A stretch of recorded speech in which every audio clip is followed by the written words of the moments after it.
мәтін бойынша қысқаша жазба жасап, тірек сөздер жазып, сұрақтар құрастырасыңдар. Сөйлемнен сан есімдерді тауып, дара немесе күрделі екенін ажыратасыңдар. Тыңдалған мәтін бойынша мәтіннің негізгі тұстарын белгілеп, сол бойынша мазмұндаңдар. Бұларды көктемгі және күзгі теңесу деп айтады. Көктемгі теңесу 22 наурызға ұлыстың ұлы күніне келеді. Ал күзгі теңесу 23 қыркүйекке сәйкес келеді. Күн мен түннің көктемгі теңелуін әлемнің көптеген халықтары мереке ретінде атап өтеді. Күн қозғалысына негізделген есеп бойынша нағыз көктемнің келуі осы күн мен түннің теңелуі екен. Дана халқымыз бұл уақытты жылдың басы деп есептеген.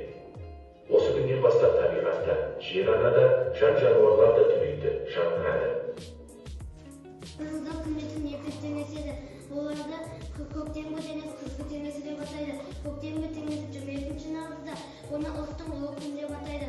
Ал күзгі теңесуді 20 қыркүйекке деп атайды. Айтамын сұрақ, бір жылда күн мен түн неше теңеседі?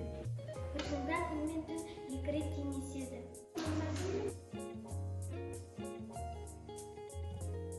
Бұл мәтінде 2, 22, 23 деген сан есімдер бар. Сан есім екі түрге бөлінеді, дара және күрделі болады.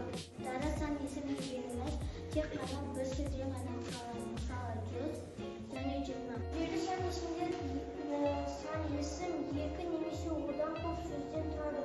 Мысалы 22, 23. Олар келесі тапсырма 55-ші жаттығу. Дәптермен жұмыс жасаймыз. Мәтіннен сан есімі бар сөздерді теріп жазып, сан есімдердің дара немесе күрделі екенін ажыратыңдар.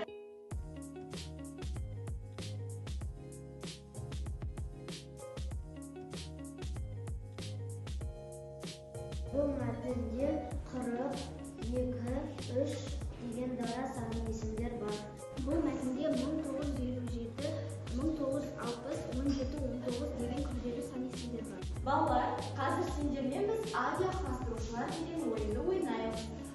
Сендерге сан есімдер жазған лего құрастырғыштар беріледі.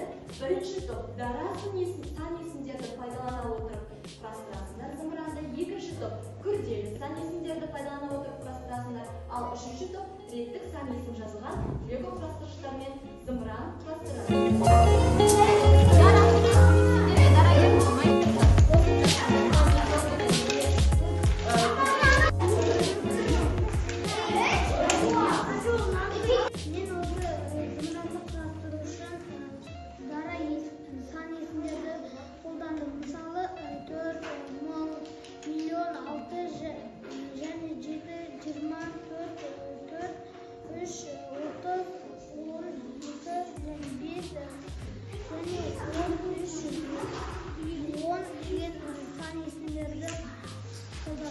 Зымыранды құрастыру үшін күрделі сан есімдер қолданды. Мысалы 260, 22, 140, 20 000, 26 сандарын қолдандым. Біз бұл зымыранды құрастыру үшін осындай күрделі сан есімдерді пайдаландық. Олар 212, 215, 26, 220, 18, 214. Енді балалар 59-шы жаттығуға назар аударайық. Бізге берілген мәтінді оқып, сан есімдерді тауып, сан есімдерді сөзбен қатесіз көшіріп жазыңдар. Дара және күрделі екендігін ажыратыңдар. 1960 жылы 12 сәуірде адамзат тарихында тұңғыш рет жер шарының ғарыш кемесі ұшырылды. Қазақтың Байқоңыр ғарыш айлағы әйгілі болды. 20 ғасырда Байқоңыр үлкен ғылыми-техникалық жетістіктерге жетті.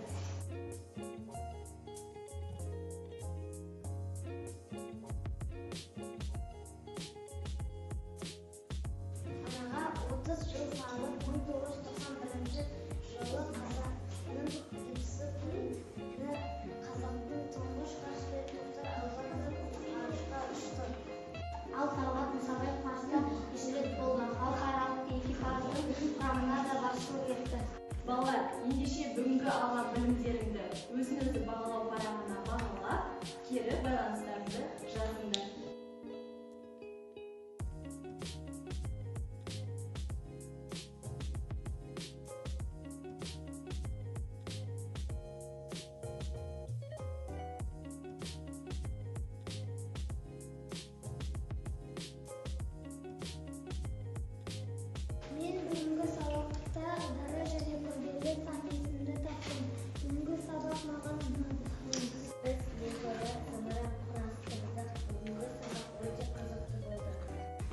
біздің бүгінгі қазақ тілі сабағымыз аяқталды. Сау болыңдар балалар.